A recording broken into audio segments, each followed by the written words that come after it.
Welcome to Series 51. We're in Shaphedim, which is Judges. We're going to start in chapter 3, verse 5. Thus the children of Israel dwelt in the midst of the Canaanites, the Hittites, and the Amorites, and the Perizzites, and the Hivites, and the Jebusites, and took their daughters to be their wives, and gave their daughters to their sons, and they served their mighty ones. Thus the children of Israel did evil in the eyes of, we had the name of God right there, and forgot the name of God right there, their Elohim, and served the Baals and the Asherahs. And the displeasure of, we had the name of God right there, burned against Israel, and he sold them into the hand of Cushan Rishathaim, sovereign of Aram Naharaim, and the children of Israel served Cushan Rishathaim 8 years. So this is going to be key here. We see and took their daughters, okay? Women here took their daughters. So their daughters were not serving the God of Israel or Israel, served a different religion, and they gave their daughters to their sons, and they served their mighty ones. So two different type of daughters here, all right?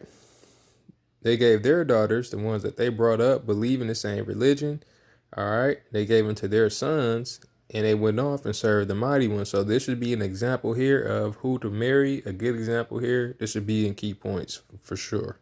And then also, as we see, when you forget God, all right, when God is not in your thoughts, you're doing evil, all right? They did evil in the eyes of God and forgot him. So that goes hand in hand. Most oftentimes, if you're doing evil or, committing evil, committing sins, you're not focused on God or thinking about God in that moment. You're not thinking about how to please God. So that's key as well. So as we go to chapter 4, we start here. And when Ahab was dead, the children of Israel again did evil in the eyes of, we have the name of God right there. So the key here, you want to find out who this is. He passed away. Now we're going to go move on forward. Verse 4, and Deborah, a prophetess, the wife of Lapidoth, was ruling Israel at that time. All right. And she was dwelling under the palm tree of Deborah between Ramah and Bethel in the mountains of Ephraim. And the children of Israel came up to her for right ruling. And she sent and called for Barak, son of Abinoam, from Kadesh in Naphtali, and said to him, has not, we have the name of God right there, Elohim of Israel commanded, go and you shall draw towards Mount Tabor, and shall take with you 10,000 men of the sons of Naphtali and the sons of Zebulun. And I shall draw unto you Sisera, the commander of Jabin's army, with his chariots and his company at the Wadi Kishan, and shall give him into your hand. And Barak said to her, if you go with me, then I shall go. But if you do not go with me, I do not go. And she said, I shall certainly go with you, only there shall be no esteem for you in the journey you are taking. For, we have the name of God right here, is going to sell Sisera into the hand of a woman. So Deborah arose and went with Barak to Kadesh. All right, so this section here is going to be key. You want to find out about Deborah. All right, she's a prophetess. This is going to be key as well. God uses women a lot as prophetess. All right, she was a wife. Okay, she was married. So, you know that her husband. You remember they're one flesh now. Okay, so that's going to be key. Then we see here. Has not, we have the name of God right here, commanded you. So they go into her for right ruling. They came up to her. They know that God is using her. She's married, okay?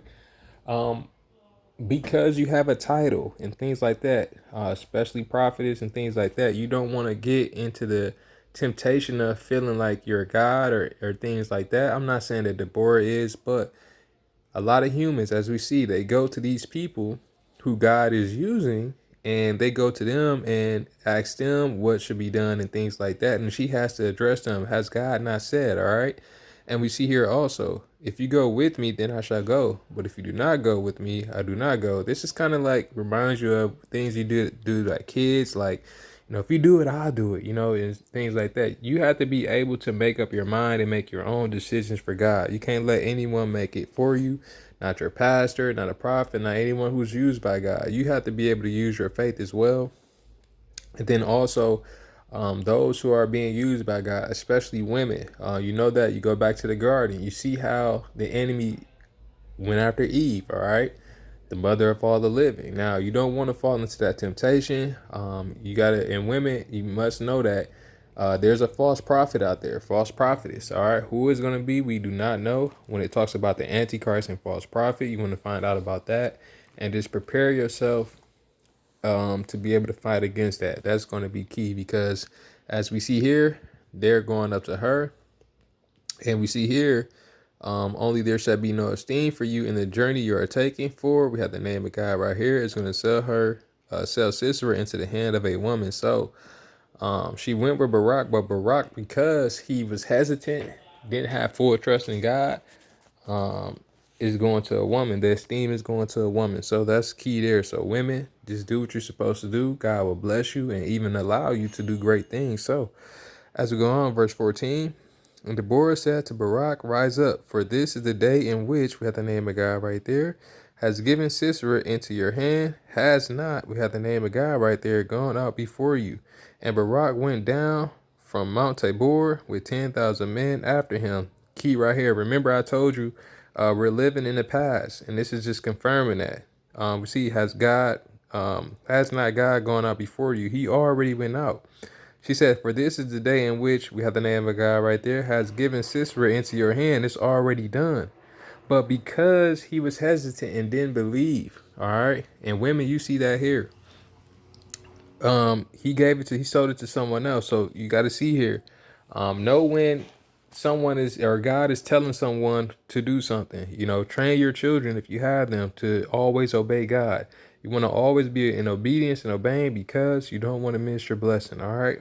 Verse 15. And we have the name of God right there. Destroy Sisera and all his chariots and all his army with the edge of the sword before Barak. And Sisera leaped from his chariot and fled away on foot.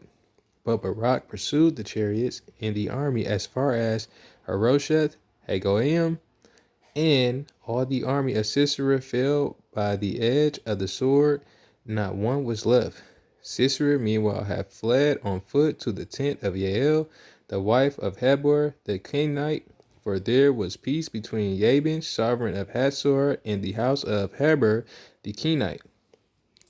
And Yael went out to meet Sisera and said to him, turn aside, my master, turn aside to me.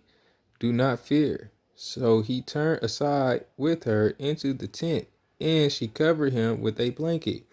And he said to her, please give me a little water to drink, for I am thirsty. So she opened a bottle of milk and gave him a drink and covered him. And he said to her, stand at the door of the tent, and it shall be, if anyone comes and asks you and says, is there a man here? You shall say no. Baal, Heber's wife, took a tent peg and took a hammer in her hand, and went softly to him and drove the peg into the side of his head, and it went down into the ground. For he was fast asleep and exhausted, and he died. And see, as Barak pursued Sisera, Yael came out to meet him and said to him, come, let me show you the man whom you are seeking. And when he went into her tent, there lay Sisera dead with a peg in the side of his head. That's going to be key there. As we see, the prophetess, the words that she spoke came true. The man that he was pursuing, Barak was pursuing, was sold to a woman, and she was able to get the victory. She stuck a tent peg in the side of his head, drove it in there, killed him. Now, for a woman to be able to do that, again, we don't know if she's evil or if she believes in God or not, but that's who he was sold to, all right? She was married, all right? She's supposed to be helping her husband. Where's her husband at this time? She told him to come, turn aside to come into the tent with him. He asked for water. She gave him a bottle of milk, all right? That should have been the sign right there that he's in the wrong spot.